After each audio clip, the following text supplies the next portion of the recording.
Welcome to EPG Pathshala. This is the course on history of American literature between 1800 and 1900. I'm Shurmila Mojumdar, Associate Professor, Department of English, University of Kalyani, West Bengal. In this module, we will try to chart a course of American literature as it developed through the 19th century. But let me begin with a quote which is not verbatim. David Dacius once said that we are one people divided by the same language. And so this is primarily what is American literature about. The American literature is the corpus of literary works produced in the English language but not on the English soil. It is produced on the soil of the United States. But before the late 17th, early 18th century, there was a joke around that whoever reads an American book in the four corners of the earth. So Americans' books were not taken seriously in the sense that there was hardly any international readership of American writing. And it also so happened that Americans were constantly looking back to their parents in the United Kingdom, and English literature has always been a yardstick by which American literature was judged. This was being done by the Americans themselves. So if somebody they were writing novels in England, they were trying to write novels. If the particular kind of poetry was being written in England, they tried to write that particular kind of poetry, and it took them from about 150 to 200 years from the time of the inception of the United States of America, not as an independent sovereign country, as a colony of the British. It took them about 200 years to construct their own identity culturally and then reflect it in their literature.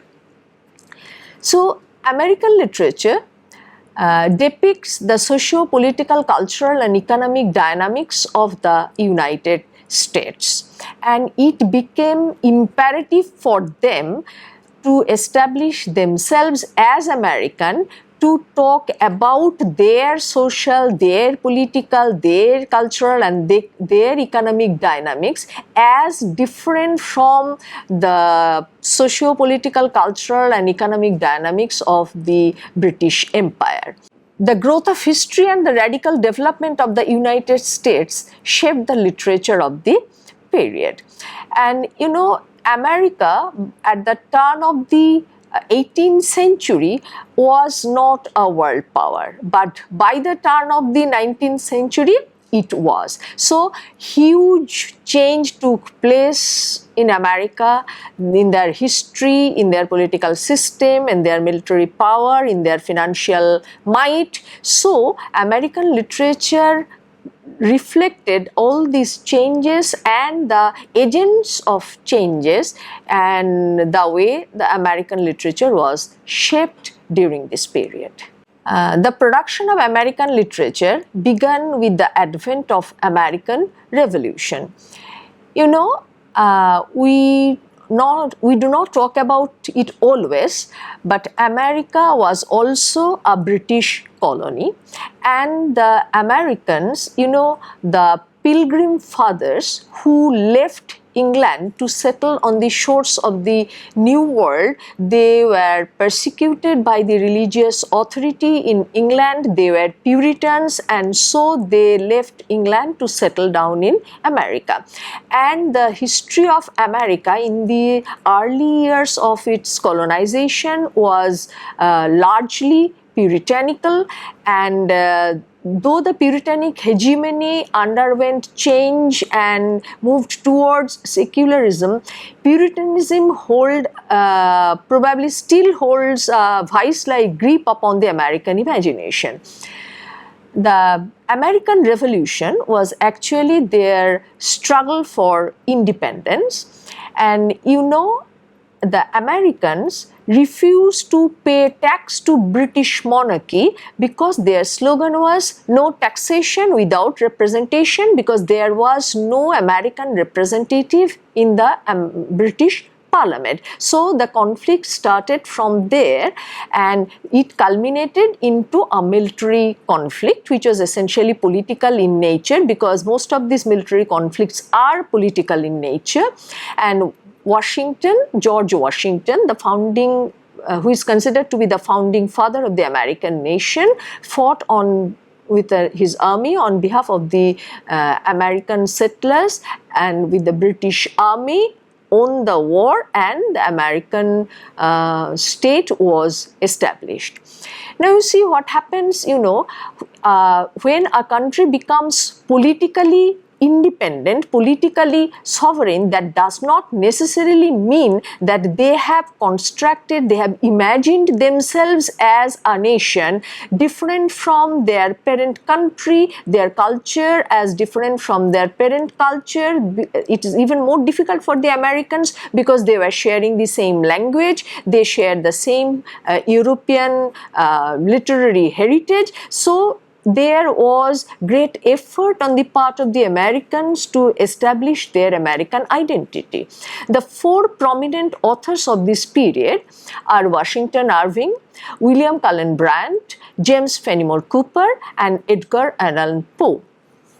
They wrote in prose, they invented new forms, and in many ways they were professional writers, in the sense that they earned by writing. Though Washington Irving was a career diplomat, and Washington Irving served in various European capitals. They produced literary works which brought dynamism to the national life of American people. The early 19th century writers, Washington Irving. As I was telling you, he was a career diplomat, served in various European capitals. His first book is called The Sketchbook of Geoffrey Crayon, which is his pseudonym. It contains two very well-known stories. One is Rip Van Winkle, the other is The Legend of Sleepy Hollow. And James Fenimore Cooper, he wrote the Leather Stocking Tales, and this shows the tribal life of Nati Bampo. Now you see, Nati Bampo is probably the first indigenous American hero, because America didn't have a history, America didn't have a mythology, so they needed to invent one, and Nati Bampo is the first in the series which James Fenimore Cooper invented. Now let me tell you something. The English settled on the eastern coast of the American continent of the USA, and they moved westward, conquering tribals as they moved westward, killing them, decimating them, pushing them into the woods, and moving towards the western boundary of the United States of America. And the tribals they met on their way, they were the frontiersmen in a way, because they were moving towards the frontier, and that frontier was being occupied by these people. And James Fenimore Cooper, he was not writing about the wasps, which is actually white, Anglo-Saxon, Puritan, male.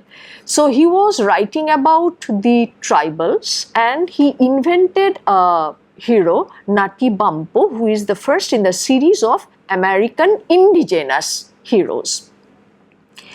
Then we come to William Cullen Bryant, who wrote The Embargo and Thanatopsis. American Renaissance is a term which was first used by F.O. Matthiessen. And what does Renaissance mean?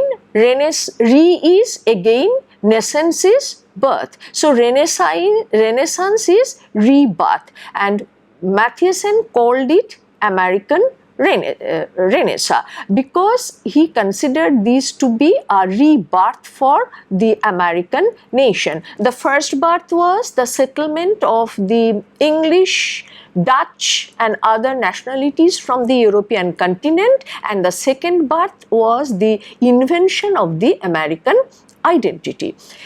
And as he puts it in his book, this Renaissance is concerned about the devotion of all the 5 writers that he chose to discuss in the book, who was devoted to the possibilities of democracy.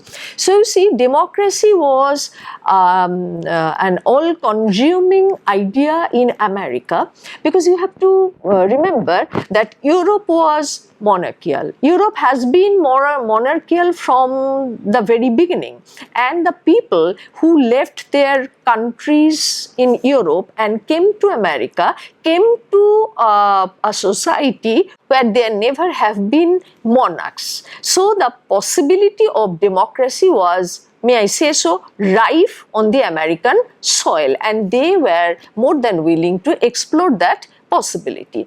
So democracy, people who cherished democracy, he walked towards democracy. Matthiessen considered that these people were actually working towards American Renaissance. And authors in this period, the first we will come to the classic New Englanders, by which I mean the transcendentalists. The Transcendentalism is a movement in the history of American literature which is very, very important. Now, what is transcendentalism? What does the word transcend mean? Transcend means to go beyond. So, transcendentalism is a philosophy which advocates going beyond. Now, going beyond what? That's a very important question. Going beyond the rationalism of the 18th century, and I think more importantly the imposition of Puritanism on American life. So among these transcendentalists there were several authors like Emerson, Thoreau, Whitman, and they all wrote about a new national consciousness, and there were other writers as well to whom I will come later, but I will like to talk about these 3 people slightly more elaborately. So you see, transcendentalism was a reaction against 18th century rationalism. It was about the fundamental belief in the unity of the world and God. Now you see, in a way, transcendentalism is a late flowering of European Romanticism, because you know the European Romanticism took about, may I say so, 30 years to cross the Atlantic, because the Lyrical Ballads was published in 1798 and Emerson's Nature was published in 1936, which may be considered as the Transcendentalist Manifesto. There is a place called Concord where all these people converged, and they sometimes lived in communities. There were literary figures such as Emerson, Thoreau, Hawthorne. Hawthorne lived there for some time, and others like Fuller, Alcott and Channing. Ralph Waldo Emerson is probably better known as an essayist than a poet. His Nature and then the American Scholar which is a Phi Beta Kappa lecture he delivered, if I remember, probably in 1837 at Harvard University. And he is talking about the American scholar. By scholar, he does not necessarily mean somebody who is very erudite, reads a lot and writes a lot. By scholar, he meant a complete man who is complete in erudition and in action, and he was trying to construct an ideal figure for the Americans to follow so that they can identify themselves as American, as separate from the English in particular and other Europeans in general. And it is something of an ideal which Emerson preached, because he was trying to construct an American national identity. There was Henry David Thoreau, famous for a book called Walden, or The Life in the Woods. He can be described as a civil rights activist as well. He actually lived in the Walden Pond, constructed a tree house, and interestingly refused to pay civil taxes because he argued that he didn't live in the area which was being governed by the local authority. Then we come to Walt Whitman. Whitman has been celebrated as the poet of democracy. He wrote only one book in his whole lifetime, which was first published in 1859. And there were several editions, and in each edition he kept on adding new poems. And not only that, this book is divided into several sections. He kept on shifting poems from one section to another. And there are several important sections in the book. Its first is called The Inscription. Whitman was an advocate of democracy. Whitman was an advocate of equal rights. Whitman is also probably one of the earliest feminists in America, because he said, I sing man as well as woman, and he was talking about complete man. He said, I sing about the body as well as the soul. So he set a trend which America probably followed for the rest of the century and well into the 20th century. Some of the poems which are being mentioned here: Crossing Brooklyn Ferry, Out of the Cradle, Endlessly Rocking, and When Lilacs Last in the Dooryard Bloomed. I will concentrate on this particular poem, the last poem. This is an elegy which he wrote after the death of President Abraham Lincoln. He was a great follower of Abraham Lincoln, and there is a section in the Leaves of Grass which is entirely dedicated to the memory of the American president of the Civil War.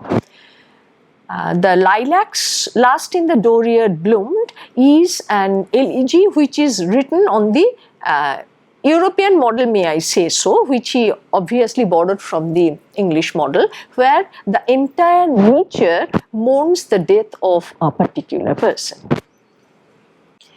Next we come to the Brahmin poets. Don't you think the nomenclature is very interesting? The Americans are being called Brahmins, but Indians are probably in a better position to understand the nomenclature, because in our society Brahmins are the highest caste. So you see, they have a privileged position, and these American poets were particularly privileged because they all came of affluent families. They all went to Ivy League universities. Many of them taught at these Ivy League universities. That is why they are called the Brahmin poets. The first of the lot is Henry Wadsworth Longfellow. Longfellow studied at Harvard and went to teach at Harvard. His major poems are Evangeline, The Song of Hiawatha, and The Courtship of Miles Standish. You know, Song of Hiawatha is in a way is very American in the sense that this is a hero, a local hero who is not a derived figure from the European inheritance, and it's a very long poem in which Longfellow celebrates the life and doings of Hiawatha. Then we come to James Russell Lowell. A Fable for Critics is a funny and suitable judgment of American writers. Lowell has a well-known descendant, as you will discover when you come to 20th century American literature. And Lowell was one of the earliest critics of American literature because he criticized his fellow writers, he criticized writers of the immediately preceding period, and in a way set a standard for literary criticism in America. Oliver Wendell Holmes wrote The Autocrat of the Breakfast Table, Elsie Venner, The Deacon's Masterpiece, or The Wonderful One-Horse Shay, The Chambered Nautilus, Old Ironsides. So Holmes also belongs to these Brahmin poets who came from aristocratic American aristocracy. To make it absolutely clear, it's not actually the kind of structured aristocracy we talk about with reference to Europe. But it's a New World aristocracy in the sense they came from a rich family, went to an Ivy League school and taught there, and he wrote all these poems, and you know, they are temperamentally, in spirit and in their ideology, different from the transcendentalists, because transcendentalists were talking about going beyond the societal restrictions imposed upon them, the restrictions imposed upon them by the puritanical church. And many of the transcendentalists, particularly Emerson, was an Unitarian minister, and these Brahmin poets were talking about things which were almost diametrically opposite to what the transcendentalists were talking about. They were conservative people. They were trying to talk about the ideal America which is there strongly in place, which they celebrated, unlike the transcendentalists who were talking about the tyranny of the puritanical church. They were talking about the right of the individual to talk to God directly without the intervention of the church. There were two reformers. One is John Greenleaf Whittier. He wrote anti-slavery poems such as Ichabod, his best work, Snowbound. It lucidly recalls the poet's deceased family members and friends. Now, you know, this is important because in another module you will read about the slave narratives, and here is an anti-slavery poem, and that is coming from white American who was fully sympathizing with the causes of the anti-slavery movement. So you can be in a position to relate how this anti-slavery discourse was taking shape throughout the 18th and the 19th century and in America. And it is not only the political activists but also the poets, the philosophers, the prose writers. They were all part of this anti-slavery discourse. Then we come to Margaret Fuller. You know, Margaret Fuller was a historian by training, but she is probably the first important woman thinker in America. She was a feminist also. She wrote about the treatment of women prisoners and the insane in works like Papers on Literature and Art, Woman in the 19th Century. So she was also part of this transcendentalist group, and she imbibed the tenets of their philosophy, and she was talking about the rights of women, the necessity for women to be educated, for women to come out in the public place, to have jobs, to have a life outside domesticity. Then comes the Romantic period, and now if you remember, I already argued that transcendentalism was a late flowering of European Romanticism, and you have also noted that that Hawthorne was a very good friend of the transcendentalist thinkers and stayed with them in their community living for some time. But something else you might be interested in, that Hawthorne was the descendant of a staunchly puritanical family, and his one of his forefathers was a party to the Salem witch hunt. Before he came to write novels, Hawthorne also worked in the government department and was in Salem, where he discovered the draft of a report written by Jonathan Pugh about witch trial of a woman, which he finally shaped into the novel The Scarlet Letter, because he lost his job and had enough time on his hand, and so he decided to write The Scarlet Letter. Now, I would like to talk about something else in this context. You know, Hawthorne wrote tales which have been variously described as novella, as short story, and America is the place where, may I argue, short story was the modern short story was kind of invented, theorized, and very widely practiced. And it is Nathaniel Hawthorne's Twice Told Tales, an anthology of tales, which Edgar Allan Poe reviewed, and Poe's review has become the starting point for all talks about short story theory. So in a way, Hawthorne, Melville and Poe was a poet, Hawthorne and Melville were novelists, but poetry is not something that, may I argue, they invented, neither is novel, but short story is something that they invented and they popularized, and more importantly, they not only invented and popularized because Poe theorized about it, that gave a huge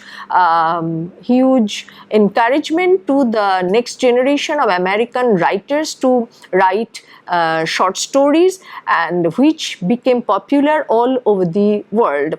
And you know, it has been argued that short stories are best written in a society which is not rigid, which is not highly structured, which is not hierarchical, and which is in a position to accommodate the people who live on the margins of the society into the texts of the short stories. I am talking about this because when we go to the realist writers, for example, Ambrose Bierce has been named, who is a man from the American South, who was party to the Confederate Army, and he also wrote short stories, so that you can see in the length and breadth of the United States of America, irrespective of their political and ideological affiliation, people have written good and great short stories. And then there is Herman Melville. He is famous for his novel called Moby Dick. There are several others, Typee Umu, etc. He was a sailor by profession and largely self-taught. He read European English classics in particular, which Shakespeare in particular, and drew his inspiration from them. Then we come to a very troubled literary figure of the American literature, Edgar Allan Poe, who died quite prematurely, and he is supposed to be the father of detective fiction as well. Some of his important writings are The Premature Burial, Ligeia, The Cask of Amontillado, and The Fall of the House of Usher. There are poems as well. The Raven is very well known and probably part of syllabus of every American literature course. The women writers of the era, there is Harriet Beecher Stowe. Uncle Tom's Cabin is a book, if I remember correctly, which was translated into my native tongue, which is Bangla, when even I was a kid. And so I think almost all Indian languages have a translation of this book, and children grow up with the story of Uncle Tom's Cabin. And you have to remember that this is also a slave narrative, and Harriet herself was a former slave. Then there is Harriet Jacobs. She wrote Incidents in the Life of a Slave Girl. It's about women's rights. There is Harriet Wilson, Our Nig, or Sketches from the Life of a Free Black in a two-story White House North. And you know, she has already been talked about in the slave narrative module. So slaves, mostly black women, former slaves, who were important women writers of this period. Then we come to what has been described in the history of American literature as the phase of realism. You know, in America, there was a intervening period between the romanticism of the earlier period. As you know, that Scarlet Letter has been described as a historical romance, Scarlet Letter, and there are several other stories and novels as well, which have been described as romantic. And between the romantic period in American literature and the realistic period in American literature, there is a borderline area which has been described, I think, very aptly as the local color movement period, which means that Americans were writing, because America is a huge country. So when you are in England, you are in London and you talk about Edinburgh. But when you are in New York, it's very difficult for you to talk about California in the 19th century, because traveling was a hell lot of a problem. And so people living in the western coast and people living in the eastern coast, they were almost living in two separate countries, and in the intervening landscape there were settlers from various European nations. So local color writing assumed a very important proportion in American literature as they negotiated between American Romanticism and American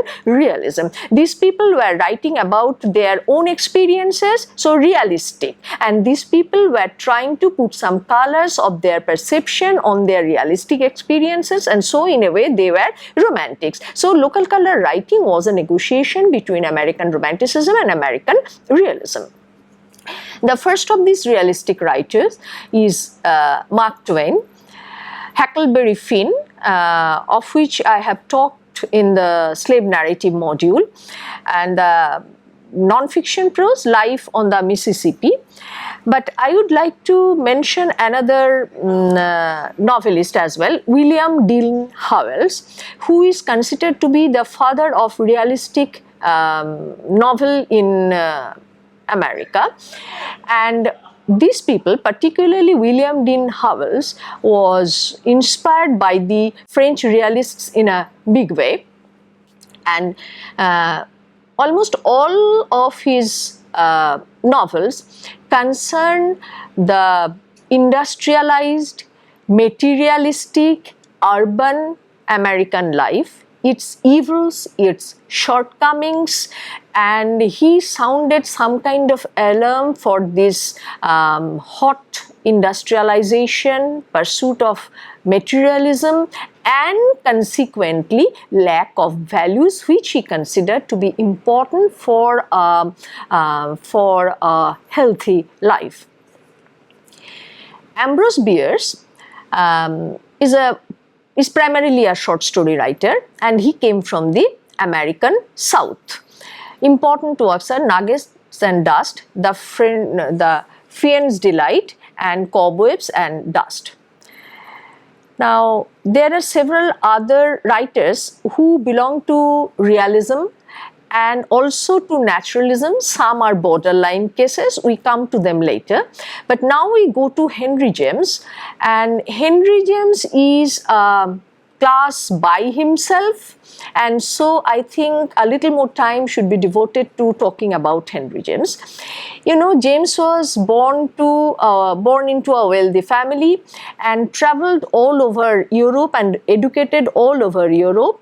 And then he came to live in England, becoming a naturalized British citizen only a year before his death. So, you know, there are mostly stories about Americans who chose to live in Europe and their interaction, negotiation with a culture which is different from their own. He promoted traveling in transatlantic sketches, The American, Daisy Miller, and The Portrait of a Lady, The Princess Casamassima. He has 3 phases in his writing career. The most important work of the first phase is The Portrait of a Lady, in which he very successfully employed the monologue, and which in a way gave birth to stream of consciousness technique in modernist English novel. Naturalism is a literary representation of determinism. It is associated with miserable realistic depiction of lower class life. The French novelist Émile Zola is the most important propagandist for naturalist writing. Naturalists imagine society instead as a blind machine, godless and out of control. Important American naturalists are Stephen Crane, Jack London, Frank Norris, Theodore Dreiser, Upton Sinclair. They all used naturalism to relate the individuals to the society. And poets of the era, Sidney Lanier, and then Emily Dickinson. Emily Dickinson is again a very important figure in American literature. She was a recluse in the sense that she didn't allow the publication of his 1700 odd poems in his lifetime, but she is one of the most important American poets of the 19th century.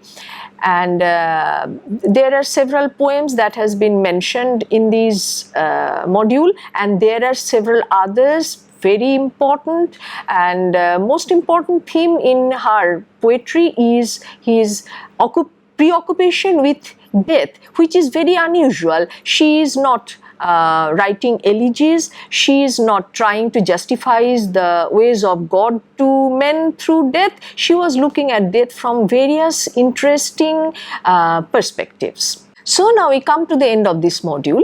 What I have tried to do is to give you an idea of the development of American literature in the 19th century.